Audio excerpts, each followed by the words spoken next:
My name's Emma Hagger and I'm from the Eastern area and I've just completed the FDA. So when I was doing the foundation course, I visited a place called Clare Priory as part of an exercise of visiting places of other traditions. And I went when things were a little bit difficult in my life. I wasn't quite sure where I was heading. I had lots of questions. I joined in some worship and then I wanted to speak to the prior about different things. And he said, yes, I'll speak to you, but first of all, you need to go and feed the ducks. So he gave me some bread and sent me off to feed the ducks. And it was about a 10-minute walk away. By the time I came back, all my questions were answered, or I'd realised that they didn't really matter. And I just had a great peace, really, and my conversation with the prior was actually very short in the end. So after discovering through my visit to the ducks how important having space and time with God was, I then carried on with the course and went on to do the FDA. In my first year, I did the spirituality module, and again was just reminded of how important it is to have that space, to have that time with God. I was introduced to some different spirituality exercises which I'd not heard of before, one of which was Lectio Divina, which means divine reading, and it's a way of reading the Bible whilst listening to what God might be saying to you in that situation through that reading. It really spoke volumes to me as being a very useful exercise that particularly allows God to speak to you, and you read it in a way that you're actively listening for what God might be saying to you. I experienced my first Lectio Divina on the training course. It was incredibly powerful.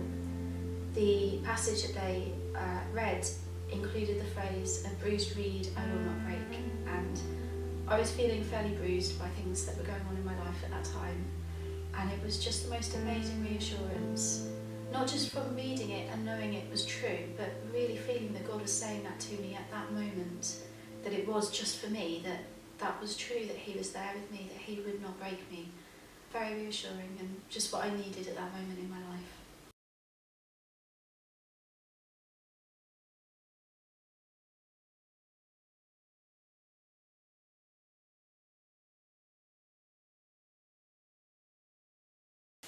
The examine is another spiritual exercise that I did that I found particularly helpful. It's when you kind of look back on your day and the things that have happened, the things that you've done, things that have been said, things you've heard, and you look for God in it.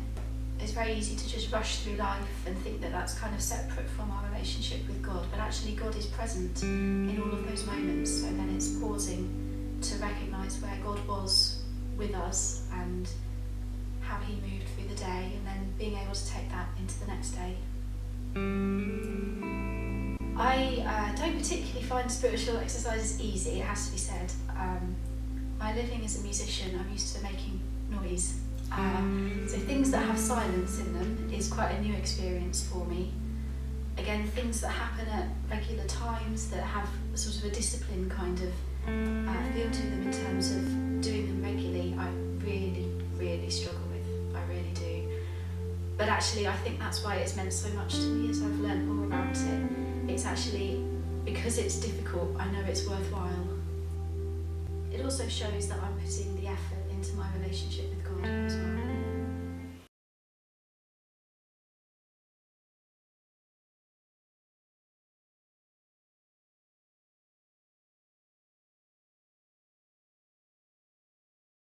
Retreat has become quite popular in the secular world nowadays. There's a lot about going on spa weekends and that kind of thing.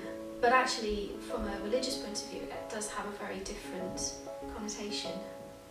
Part of it is rest. The retreat houses that I've been to are very much about just rest when you need to. The food is always amazing, and there's very much a kind of a care and nourishing kind of feel to it. But there's something more when it's a spiritual retreat, because it's also about being nourished by God. It nourishes you at the time, but also prepares you for whatever it is that's next in your journey. As part of the FDA, I also did a placement in a retreat house called Quiet Waters in Bungay. And it was amazing.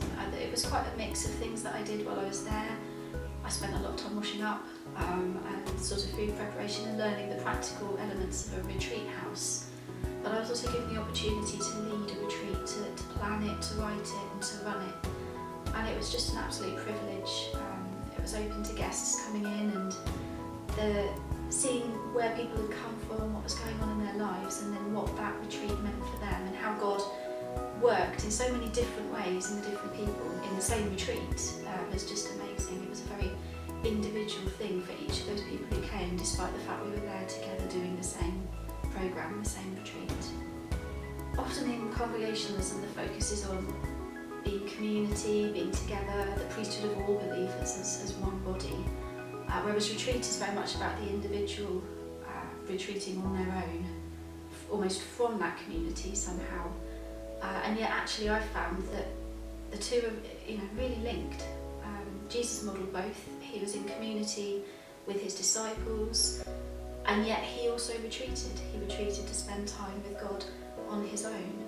I think if we are to be healthy communities and communities that really work together to discern the will of God, that actually it's important that as individuals we care for our own relationship with God, that we take time out to build our own spirituality and deepen our understanding and our relationship with God, that then that can feed into the work that we do together.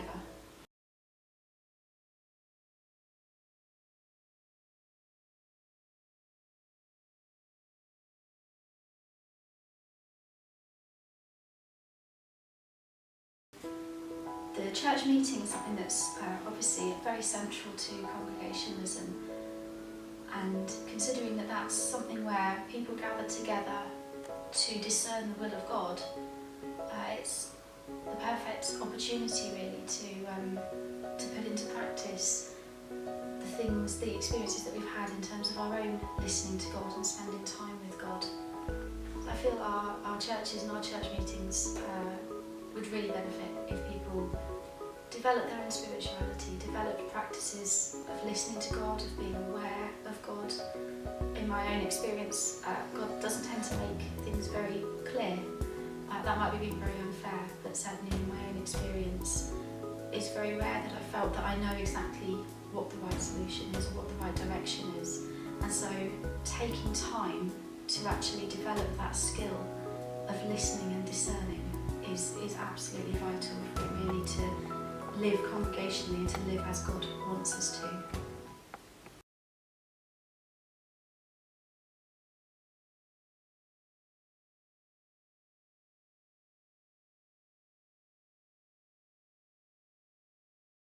My lightbulb moment is discovering that silence and space are essential to my faith.